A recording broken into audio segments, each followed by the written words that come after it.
Today we're breaking down one of the most talked about crossover matchups in the anime community, Boruto from Two Blue Vortex versus Luffy in Gear 5 from One Piece. It's a genuine attempt to figure out what would actually happen in a real fight. We're sticking to canon, mechanics, and logic only. One Piece isn't just a manga to me, I genuinely love this story.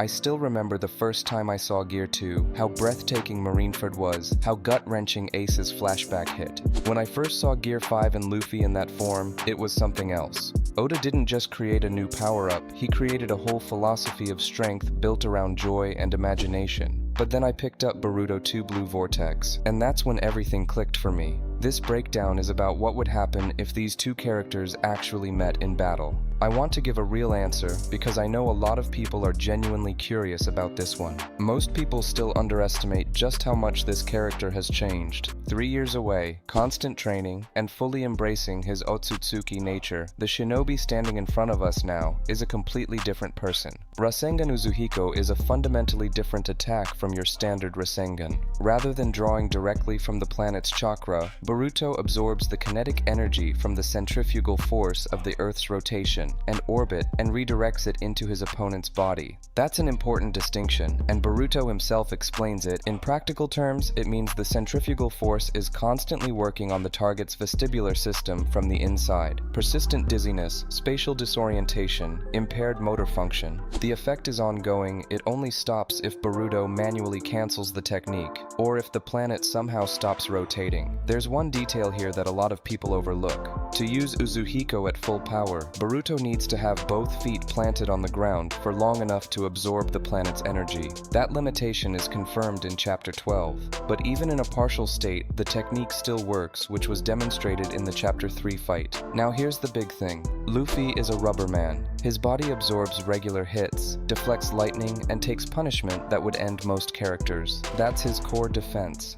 And that's exactly why Uzuhiko is such a unique threat, because it works from the inside, not the outside. Rubber doesn't protect the nervous system from centrifugal energy. In the manga, Luffy is a biological being with a vestibular system, and Uzuhiko targets exactly that. Something else just as important, Uzuhiko draws its power from the planet's rotation, not from Boruto's personal chakra reserves. That means the technique can be sustained without significant chakra cost on Boruto's part. Luffy in Gear 5, for all his power, has a documented canonical limitation. After his fight with Kaido, he looked visibly drained and aged. Extended use of the form wears him down physically. That's not speculation, it's shown in the manga. Boruto in TBV has also developed his own version of Flying Raijin, a space-time ninjutsu that allows instant teleportation to pre-marked locations. It's worth understanding exactly how his version works. Unlike Minato's technique, Boruto marks metal objects with his chakra and teleports to them by sensing them through chakra perception.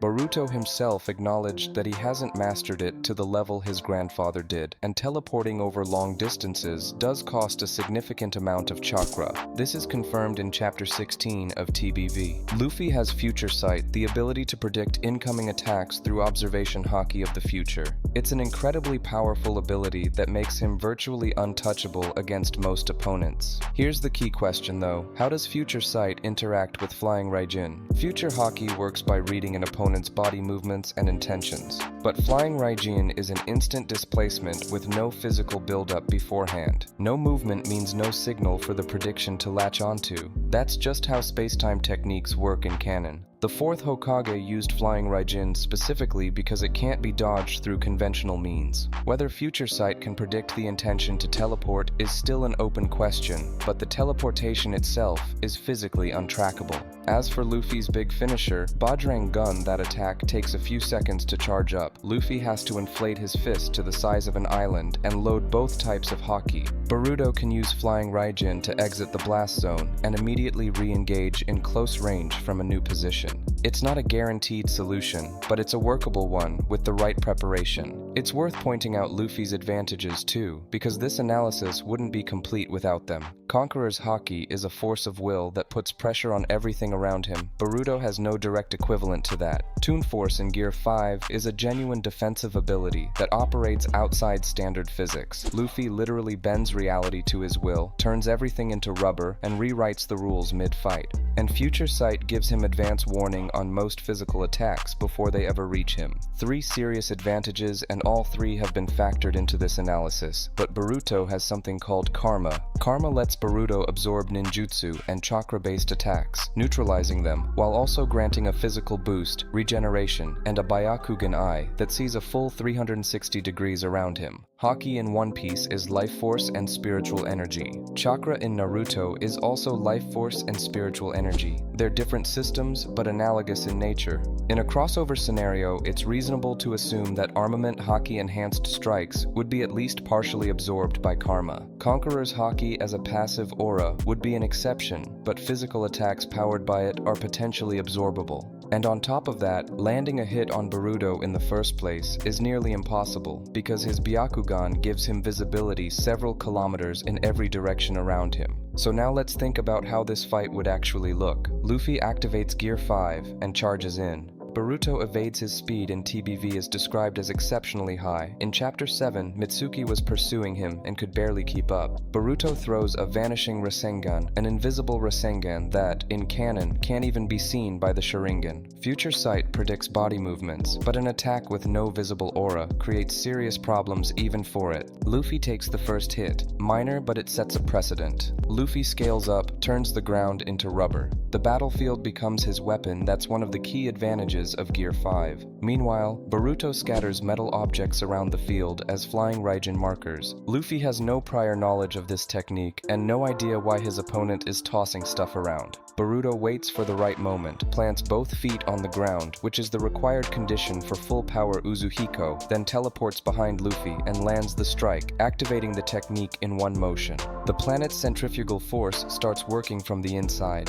Luffy starts getting disoriented. Toon Force lets him push through pain, but can cartoon physics really neutralize a biochemical disruption of the vestibular system? Possibly in part, but even partial loss of coordination changes everything for a character whose strength depends on precision and full body control. Luffy goes for Bajrang Gun. He inflates his fist to island size and loads up both types of Haki. That takes a few seconds, and at high-level fight speeds, that's a significant window. Boruto teleports via flying Raijin to one of his pre-placed markers, exits the blast zone, and ends up behind Luffy again. Meanwhile, the Uzuhiko effect continues building, because the technique can't be cancelled unless Boruto chooses to drop it. At the same time, Gear 5 is draining its user, a canonical weakness confirmed in the manga. Every second in that form costs something. Boruto is spending chakra on flying Raijin, but Uzuhiko pulls from the planet's rotation, so his overall energy balance is clearly in his favor. And it's worth remembering that as an Otsutsuki by nature, Boruto can fly, which makes catching him even harder.